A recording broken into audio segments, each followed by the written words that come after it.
안녕하세요. 닥터 유 유태우입니다. 오늘의 주제는 병명 붙이기가 병입니다.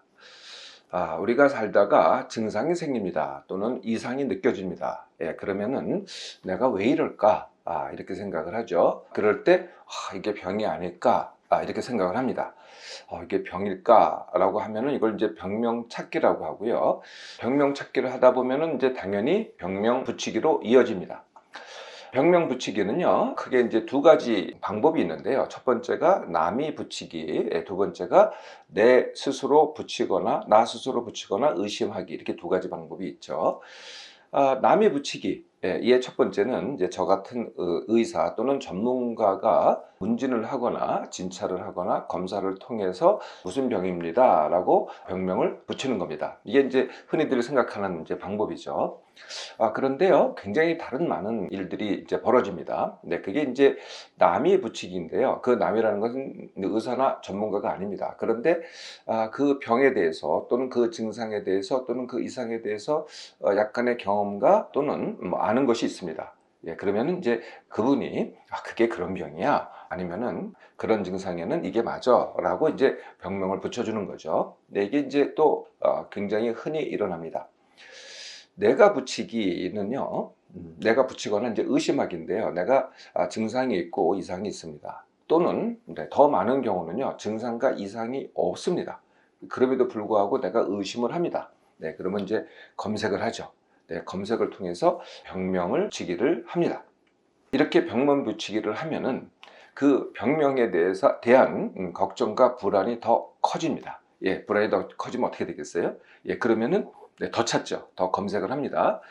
그렇게 해서 인터넷을 검색하면은요, 희한하게 가장 심각한 사례가 맨 먼저 눈에 띕니다.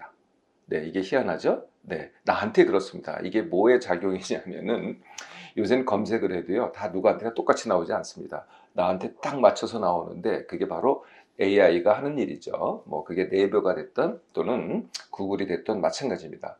딱 심각한 게 먼저 나옵니다. 그리고 먼저 나오니까 어떻게 돼요? 조회수가 늘어나죠. 네. AI는 왜 이렇게 할까요?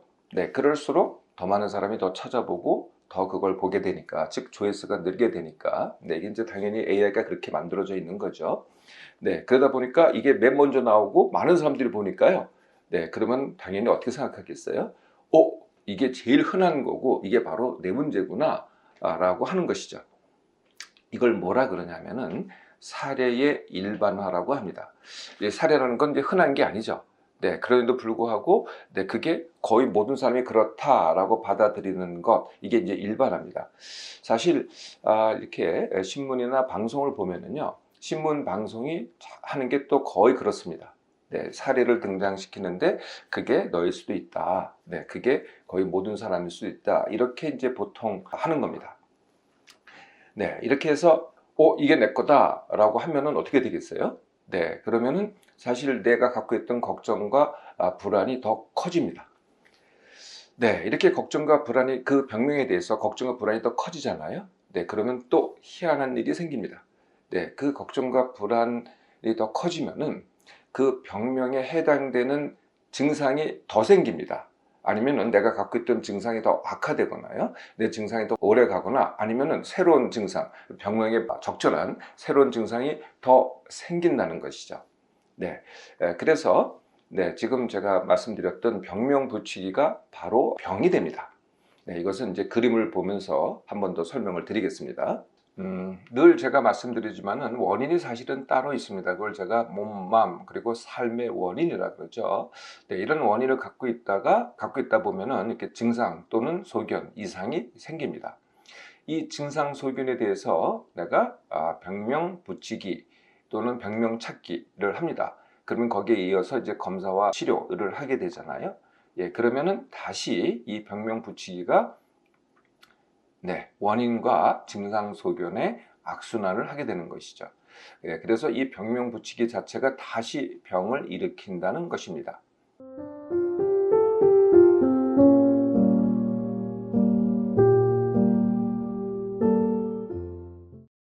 병명 붙이기가 어떻게 증상을 일으킬까요? 네, 이것을 의학적으로 설명하는 방법이 바로 노시보 효과입니다. 노시보 이펙트. 한국말로 번역을 꼭 한다면은 위약 부작용입니다.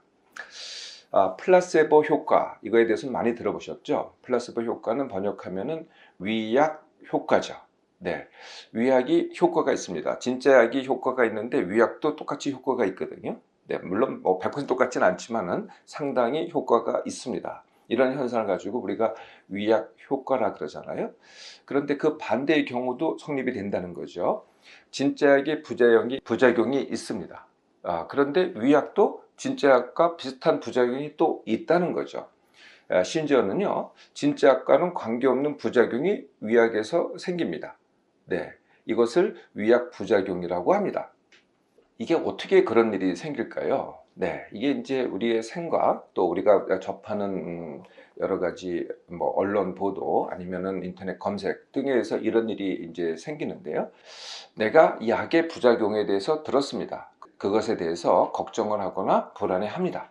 그러면 제가 아까 말씀드렸죠. 그것을 통해서 다시 내 몸에 약의 부작용이 아니고요. 위약이니까 부작용이 있을 수가 없죠. 약의 부작용이 아니고 내 몸이 반응을 합니다.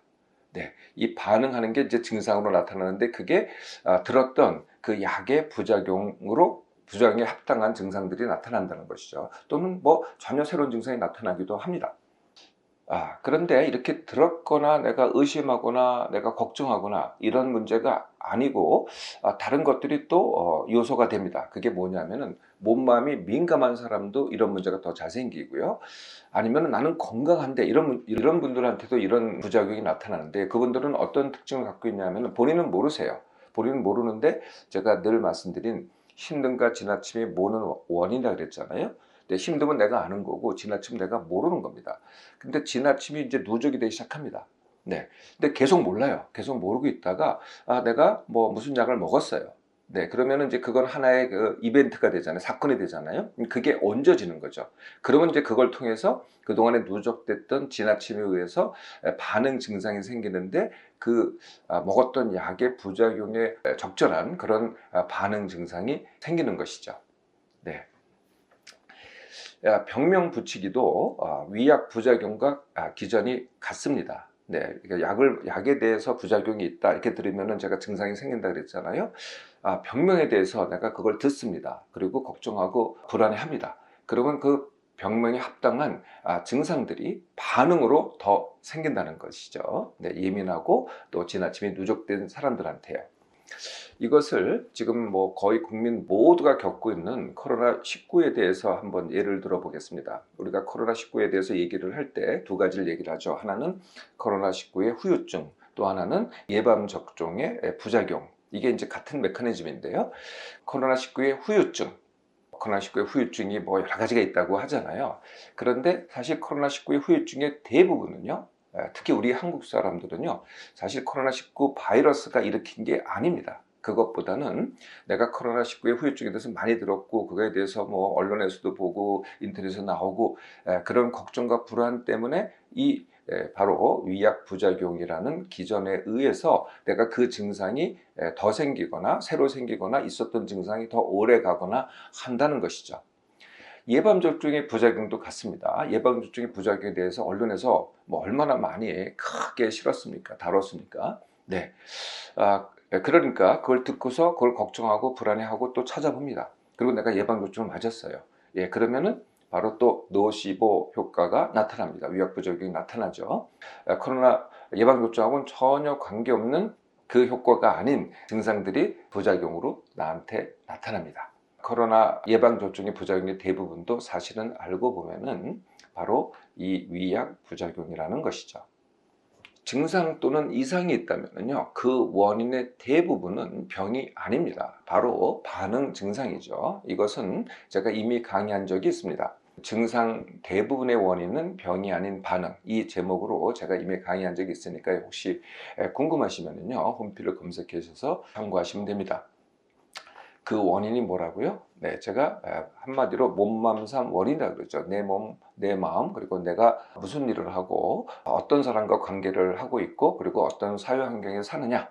네, 이거에 의해서 그게 원인이 돼서 그게 축적이 돼서 누적이 돼서 증상 또는 이상 또는 병이 온다는 것이죠. 네, 그 원인들은 1번이 힘듦과 지나침, 2번이 잘 쉬지 못하고 잘 자지 못함, 3번이 생각이 많고 스마트폰, PC, TV 지나치게 하기, 4번이 예민한 몸맘, 5번째가 만성탈수. 만성탈수는 커피차, 음료만 주로 마시고 물을 안 마시는 것입니다. 6번째가 몸쓰기를 하지 않는 것. 꼭 운동만이 아니고 몸을 별로 안 쓴다는 거죠. 7번째가 요즘 새로 말씀드리고 있는 건데 그게 바로 실내 생활입니다. 실내 생활은 얼마나 편안합니까? 따뜻하죠. 춥지 않죠. 그리고 여러 가지로 편안함을 제공하는 게 바로 실내 생활이죠. 내 실내 생활에만 할수록 내가 내 몸, 삶의 원인이 돼서 여러 가지 이상과 증상이 생긴다는 것이죠. 이게 이제 기본적인 몸맘상 원인인데 여기에 병명 찾기를 얹을 때 더 증상이 생긴다는 겁니다. 증상을 연구를 하고 문제시를 하고 더 나아가면은 이제 건강 염려를 합니다. 이게 다시 원인이 된다는 것이죠. 그동안 내 증상과 이상에 대해서 병명 찾기, 즉 병명 붙이기를 주로 하셨나요? 지금부터는 원인 해결하기를 시작해 보세요. 2주만 훈련해도 병명 찾기에 발단이 됐던 그 증상들의 대부분이 호전됩니다.